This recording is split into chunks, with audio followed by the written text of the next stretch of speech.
একদম নিরামিষ আলু পটলের তরকারি। এখন সেই পটল, এখন সবার ঘরেই মোটামুটি পটল, তো আমাদেরও শুরু হয়ে গেছে। এই যে পটলটাকে ভালো করে ভেজে নিতে হবে। মানে অনেকে আছে যেটা আলু পটল একসাথে করেন, ওরকম করলে কিন্তু হবে না। পটলটাকে আমি ভালো করে ভেজে নেব। আলু, এখানে আছে জিরে, আদা আর লঙ্কা বাটা আর টমেটো। একদম সম্পূর্ণ নিরামিষ রান্না। তো তার জন্য এই পটলটাকে খুব ভালো করে ভেজে নেব। দেখুন,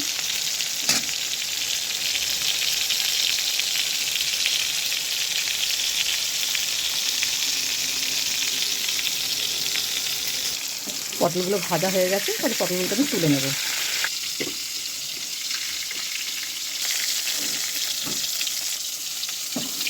ওই তেলেই আলুটাকে ভালো করে ভাজবো।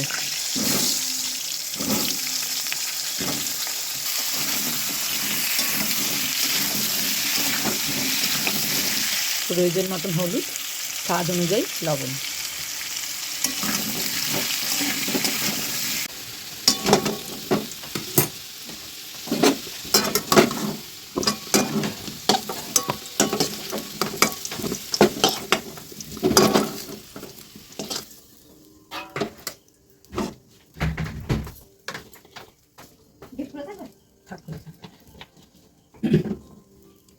এই তেলে আরেকটু তেল দিয়ে আমি জিরে ফোড়ন দেবো। খুব সাধারণ এবং তাড়াতাড়ি। মানে এখনকার পটল কিন্তু পেঁয়াজ রসুন দিয়ে ভালো লাগবে না। আদা বাটা, জিরে বাটা, লঙ্কা বাটা।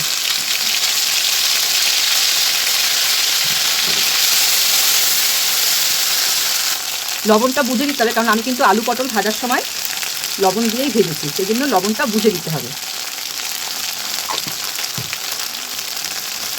এবার দিয়ে দেবো টমেটোটা। একটু জল দিয়ে ভালো করে কষিয়ে নেব। কষানো থেকে যখন তেল ছাড়তে শুরু করবে, আমি আলুগুলোকে দিয়ে দেবো।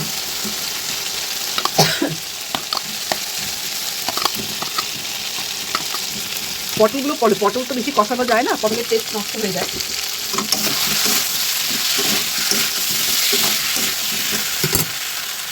কষিয়ে এসে এবার একটু চিনি দিয়ে দেবো। পটলটা দিয়ে এবার ভালো করে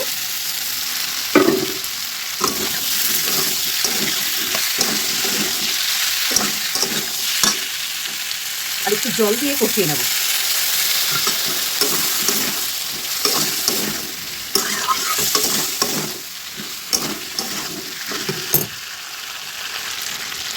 কষানো হয়ে গেছে, এবার আমি জল দিয়ে দেবো।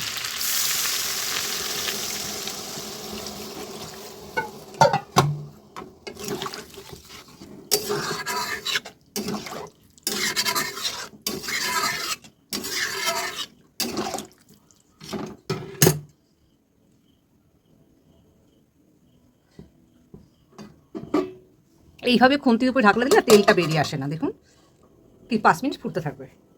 আমার রেডি আলু পটলের নিরামিষ তরকারি। অনেকে এটাকে আলু পটলের ডালনাও বলে, আলু পটলের তরকারিও বলে। আপনারা যে আমার নামে ডাকবেন।